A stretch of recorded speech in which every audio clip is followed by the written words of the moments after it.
하나님 말씀 봅니다. 하나님 말씀 시편 137편 1절에서 9절까지 보겠습니다. 시편 137편 1절에서 9절까지 같이 읽겠습니다. 우리가 바벨론의 여러 강변 거기에 앉아서 시온을 기억하며 울었도다. 그 중에 버드나무여 우리가 우리의 수금을 걸었나니 이는 우리를 사로잡은 자가 거기서 우리에게 노래를 청하며 우리를 황폐하게 한 자가 기쁨을 청하고 자기들을 위하여 시온의 노래 중 하나를 노래하라 함이로다. 우리가 이방 땅에서 어찌 여호와의 노래를 부를까? 예루살렘아, 내가 너를 잊을진대 내 오른손이 그의 제주를 잊을지로다. 내가 예루살렘을 기억하지 아니하거나 내가 가장 즐거워하는 것보다 더 즐거워하지 아니할진대 내 혀가 내 입천장에 붙들지로다. 여호와여, 예루살렘이 멸망하던 날을 기억하시고 에돔 자손을 치소서. 그들의 말이 헐어버리라 헐어버리라 그 기초까지 헐어버리라 하였나이다.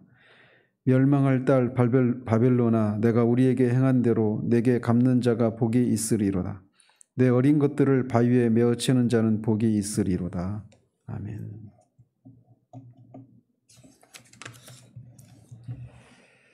이 시는 저자가 누구인지 알려져 있지 않은 시입니다. 우리가 방금 읽으신 것처럼 이 시의 주된 내용은 바벨론에서 포로 생활하고 있는 이스라엘 사람들의 그런 비통한 그런 애절하고 그 슬픔을 노래하고 있는 그런 시편입니다. 그러면서 동시에 그들을 그렇게 포로로 끌어간 또 포로 생활을 하도록 그렇게 옆에서 도왔던 그런 에돔과 바벨론에 대한 저주가 담겨져 있는 저주시이면서 또 동시에 비탄시기도 합니다. 이 시가 언제 기록되어 있는지 정확하게는 알 수는 없지만 아마도 이 바벨론에 끌려가서 아직 바벨론이 그 페르시아 제국에 의해서 멸망당하지 않은 그런 시기쯤, 아마 바벨론 포로 생활의 말년쯤에 기록된 그런 시편으로 추정을 합니다. 어쨌든 우리가 이런 시를 보면 그 바벨론의 어린 자녀들을 바위에 메어친다, 이런 끔찍한 내용들이 있어서 이 저주시를 그냥 문자 그대로 보면 어떻게 저런 얘기를 할 수 있느냐 이런 생각을 하기가 쉬운데, 이거는 그냥 어떤 바벨론 제국에 대한 어떤 사적인 보복의 감정에서 저주를 쏟아내는 그런 시로 우리가 읽어서는 안 되고, 이거는 불의에 대한 공의로운 하나님의 심판을 촉구하는, 탄원하는 그런 시로 우리 그런 저주시의 성격이 그런 성격이라고 하는 것을 기억할 필요가 있습니다. 그래서 결국은 궁극적으로는 하나님께서 최후의 심판 날에 모든 불의를 이렇게 멸하실 것을 예언하는 그런 것으로도 볼 수가 있는 것이죠. 그래서 이 시는 크게 두 부분으로 나눌 수 있는데, 앞에 1절에서 6절까지는 이 포로 생활하면서 겪는 그런 슬픔, 비통함, 이런 내용들이 주를 이루고 있고, 후반부 7절에서 9절까지에서는 자신들을 포로로 삼은 바벨론에 대한 저주가 담겨 있습니다. 1절을 보시면 우리가 바벨론의 여러 강변 거기에 앉아서 시온을 기억하며 울었도다. 그 선지서 다니엘서나 에스겔서나 이런 것들을 보면 바벨론에 있는 여러 강변들이 나오죠. 바벨론은 기본적으로 유프라테스 강이 흐르고 있고 그 지류인 그발강, 히데갈강, 을레강 이런 여러 강들이 있는데, 그렇게 흩어져 있는 그런 여러 강변에 앉아서 시온을 기억하며 울었다라고 말합니다. 여기서 앉아 있다라고 하는 것은 그냥 어떤 그 쉬기 위해서 어떤 유흥의 차원에서 피크닉 가서 이렇게 쉬는 그런 의미에 앉아 있는 것이 아니라 일을 하다가 잠시 쉬고 있는 그런 의미의 쉼을 말합니다. 고된 노동 중에 잠시 쉬기 위해서 강변에 앉아 있는 것을 말하는 것이죠. 그러면서 거기에 앉아서 시온을 기억하며 울었다라고 말합니다. 시편 42편에 있는 것처럼 어떤 이유로 그렇게 하나님을 섬길 수 없는, 하나님께 제사를 드릴 수 없는 그런 처지에 있는 그런 자신의 처지를 생각하면서 슬픔 가운데 울었다라고 하는 그런 말을 하고 있는 것이죠. 그 중에 버드나무에 우리가 우리의 수금을 걸었나니 라고 말합니다. 그래서 시온에 이제 강변에 앉아서 이렇게 있으면서 그 강변에 있는 버드나무에 우리의 수금을 걸었다라고 말합니다. 수금은 하나님을 예배하기 위해서 기쁨으로 연주하는 악기이기도 하고 전쟁에서의 승리를 선포하기 위해서 연주하는 악기이기도 합니다. 그런데 그 수금을 버드나무에 걸었다는 얘기는 지금 자신들은 기뻐할 수 없고 승리를 선포할 수 없는 그런 처지라는 것이죠. 그런 상황에서 수금을 연주하는 것이 아니라 버드나무에 걸어놓고 수금을 연주하지 않기로 했다. 이런 의미로 말을 하는 것입니다. 그 이유에 대해서는 3절에 나오는데 이는 우리를 사로잡은 자가 거기서 우리에게 노래를 청하며 우리를 황폐하게 한 자가 기쁨을 청하고 자기들을 위하여 시온의 노래 중 하나를 노래하라 함이로다. 이는 왜냐하면 이런 뜻이죠. 즉 여기서 이제 우리를 사로잡은 자, 또 우리를 황폐하게 한 자는 결국 이스라엘을 포로로 잡아간 바벨론 제국을 가리키는 것이죠. 그러면서 이 수금을 버드나무에 걸어놓은 궁극적인 이유는 바로 이런 이유 때문이라고 밝히고 있는 거예요. 즉 자신들을 포로로 잡아간 바벨론 사람들이 자신들의 흥을 돋구기 위해서, 기쁨을 위해서, 자기들을 위해서 이 수금을 켜달라는 겁니다. 특히 시온의 노래 중 하나를 노래하라, 연주해달라 이렇게 얘기하는 거예요. 시온의 노래는 뒤에 이제 4절의 여호와의 노래와 같은 의미의 그런 노래인데 결국 하나님을 예배하기 위해서 성전에서 연주되었던 또는 불렀던 그런 노래를 가리키는 것이죠. 그런데 그런 하나님을 찬양하기 위한 노래를 바벨론 사람들을 위해서, 이스라엘 입장에서 보면 원수 나라인데 그 원수 나라인 이방인을 위해서 흥을 돋구기 위해서 연주를 해달라고 하는 그 요구에 그들이 들을 수가 없었던 것이죠. 이건 단지 그냥 어떤 흥을 돋우는 일을 하지 않겠다 이런 의미 정도가 아니라 다니엘서 5장에 나오는 것처럼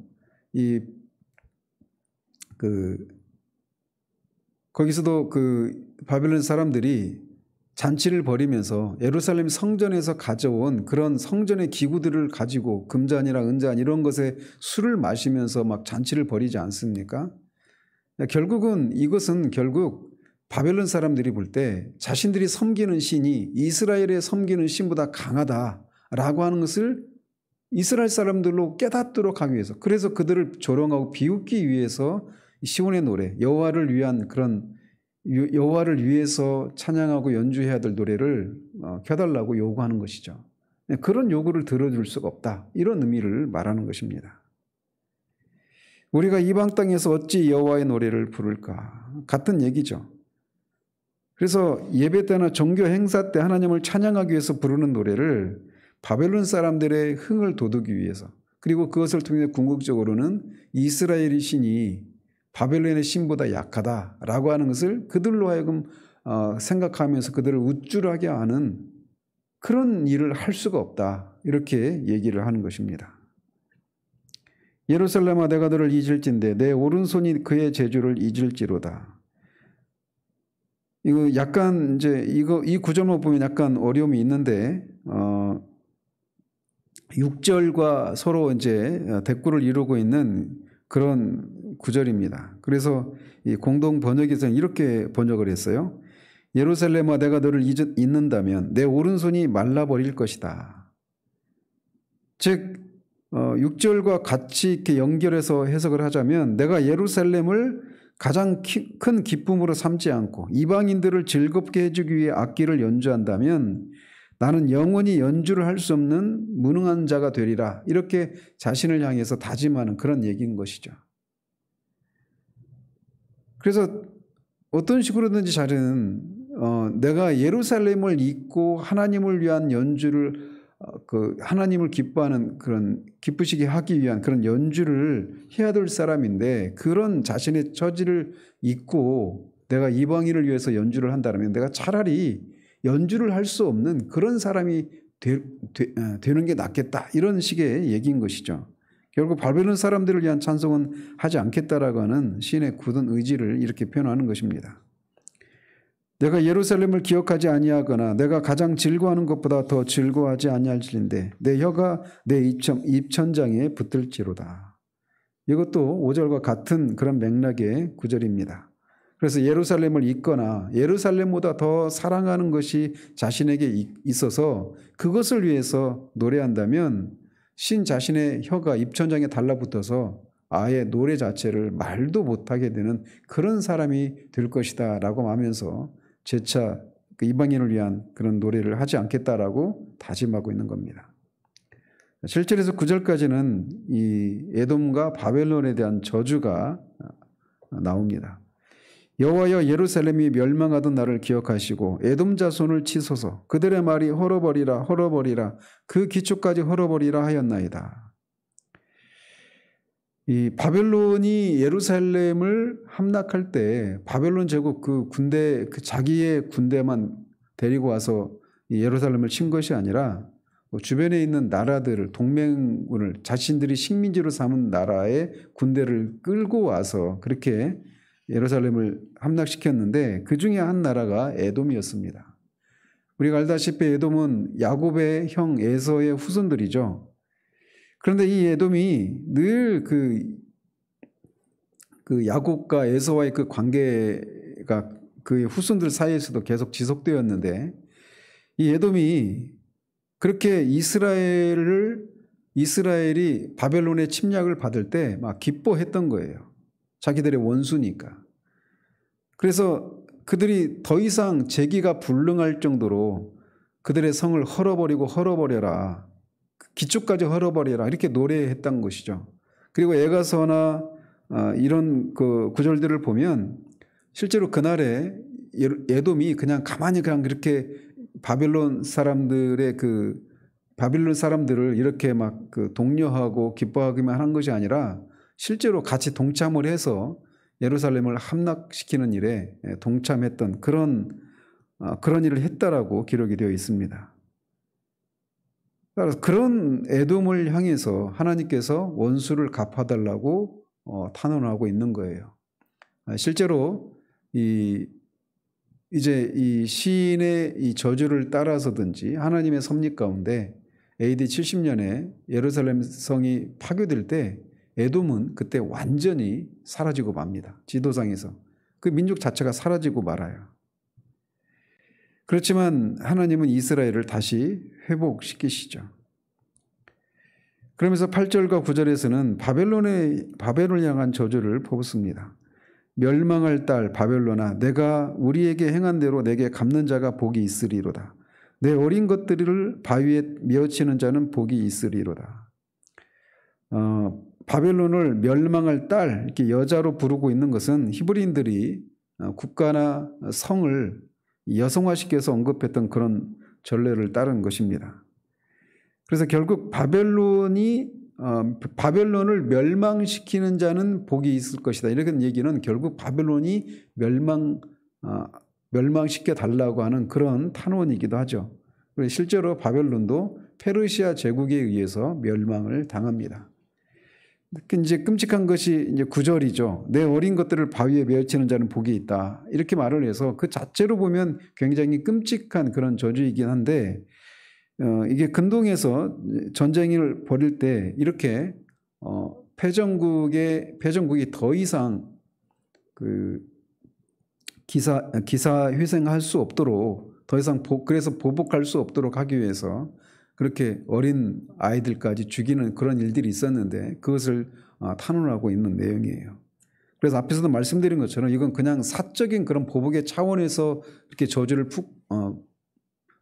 퍼붓고 있는 것이 아니라 공의로 세상을 통치하시는 특별히 하나님의 백성을 향한 이런 원수들의 공격에 대해서 하나님의 공의로운 심판을 촉구하고 있는 그런 내용으로 우리가 이해를 해야 될 것입니다. 그래서 우리가 주목해야 될 것은 이 이스라엘 백성들이 하나님의 백성들임에도 불구하고 바벨론의 포로로 끌려간 것은 그들의 불순종 때문에 그렇습니다. 즉 하나님의 백성이라 하더라도 그냥 하나님 앞에서 우리가 그리스도를 믿어 죄 용서를 받았다 하더라도 그냥 그 뒤로는 구원받았으니까 우리 마음대로 살고 죄를 지어도 되는 것이 아니죠. 하나님의 백성이라 하더라도 하나님께서 죄에 대해서는 반드시 징계하시고 그렇게 그 징계를 통해서라도 돌이키시는 이런 일을 하신다라고 하는 것을 우리가 기억해야 됩니다. 이스라엘 백성이 이렇게 끔찍한 그렇게 고통을 겪었던 것처럼 우리가 하나님의 자녀이고 구원받은 사람이라 하더라도 우리가 하나님 앞에 죄를 지으면 하나님께서 반드시 이런 공의에 이런 징계를 내리신다는 사실들을 생각하면서 죄에 대한 경각심을 가져야 될 것을 우리가 그런 교훈을 얻을 수가 있습니다. 그리고 하나님의 백성은 기본적으로 에돔이 그렇게 하나님의 백성이 무너지고 패퇴하는 것을 막 즐거워하고 기뻐하고 그들이 그렇게 완전히 멸망할 것을 막 그렇게 자원해서 그렇게 뛰어드는 것처럼 요한계시록에서 살펴보고 있는 것처럼 하나님의 백성은 기본적으로 세상으로부터 그렇게 핍박을 박해를 받는 미움을 받는 그런 것이 하나님의 백성의 운명이라는 것을 또 기억해야 됩니다. 그러나 궁극적으로는 하나님이 이기십니다. 그렇기 때문에 우리가 하나님의 뜻 안에서 계속 하나님을 위한 삶을 살아가야 되는 것이죠. 그러면서 제가 이제 한 가지 마지막으로 보고 싶은 부분은 바로 그것입니다. 이 이스라엘 사람들이 바벨론의 강가에 앉아서 이방인을 위한 노래를 부를 수 없는, 그래서 수금을 버드나무에 걸어놓은 이런 장면을 우리가 생각하면서 과연 지금 우리가 살고 있는 이 시대가, 교회가 정말 수금을 켜고 하나님 앞에서 웃고 떠들고 찬양하고 기뻐하기만 할 수 있는 그런 시대인가를 돌아볼 필요가 있습니다. 이스라엘 사람들이 바벨론의 포로로 끌려가서 끊임없이 바벨론 사람들로 하여금 니네 하나님이 우주를 창조하시고 니네 하나님만 참 하나님이시고 우리가 섬기는 니네 하나님이 아닌 다른 신들은 다 우상이고 아무것도 아니라며. 그런데 너희들의 처지를 봐. 우리가 섬기는 신이, 그들의 바벨론의 신은 마루드기였는데 우리들이 섬기는 신이 너희들이 섬기는 신을 이기지 않았느냐. 그러니 우리 신이 참 신이고 너희들의 신은 없거나 또는 우리의 신보다 약한 신이 아니냐라고 조롱을 받는 그런 처지였단 말이죠. 그러니까 그냥 개인적으로 어떤 어려움을 겪고 있는 것에서 오는 슬픔 정도가 아니라 자신들의 그런 처지를 인해서 자신들이 섬기는 하나님도 그렇게 무능력하고 또는 없는 존재로 드러나는 것에 대한 슬픔이 시인의 마음에 있었던 것입니다. 그렇기 때문에 결코 웃고 떠들고 춤추고 기뻐할 수 없는 그런 심정이었고 그것을 버드나무에 수금을 걸어놓는 그런 것을 통해서 얘기를 하고 있는 거예요.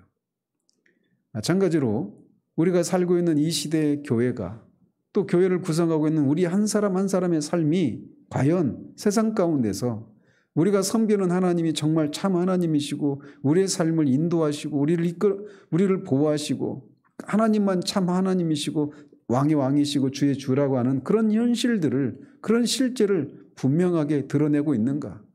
이방도 하나님을 모르는 사람들도 그것을 인정할 수밖에 없는 그런 우리의 존재와 삶 속에 또 교회의 그런 여러 가지 행해지는 것들 속에 그런 하나님의 임재하심의 그런 흔적들이 분명하게 드러나고 있는가? 이거를 우리가 살펴볼 필요가 있다는 겁니다. 진지하게 또 정직하게 우리의 형편을 돌아보면 교회는 결코 수금을 켤 수 없는 그런 영적으로 깊이 침체되어 있는 그런 시대를 우리가 살아가고 있다라고 결론을 내릴 수밖에 없습니다. 그러나 그런 현실을 인해서 이것이 전부가 아닌 것을 인해서 이것이 하나님의 전부가 아닌 것을 인해서 우리는 슬퍼하고 하나님 앞에 다시금 교회를 회복시키셔서 교회로 하여금 세상이 조롱하고 무시하고 멸시하는 그런 교회가 아니고 그런 하나님이 아니라고 하는 것을 드러내시기를 위해서 우리는 기도해야 될 것입니다. 바로 그것이 부흥을 위해서 기도해야 되는 궁극적인 목적이어야 하는 거예요. 이 아침에도 하나님께서 우리의 눈을 열어주셔서 그냥 우리 개인사의 문제에만 함몰되지 않고 그런 현실을 인해서 하나님이 살아계시지 않거나 능력이 부족한 것처럼 드러나는 그 현실, 하나님의 그 어떠하심을 인해서 애통해하는 마음으로 하나님 앞에 기도하고 하나님의 일들을 부흥시켜 주시기를 위해서 기도하는 저 여러분이 되시기를 바랍니다. 기도하겠습니다. 하나님 아버지,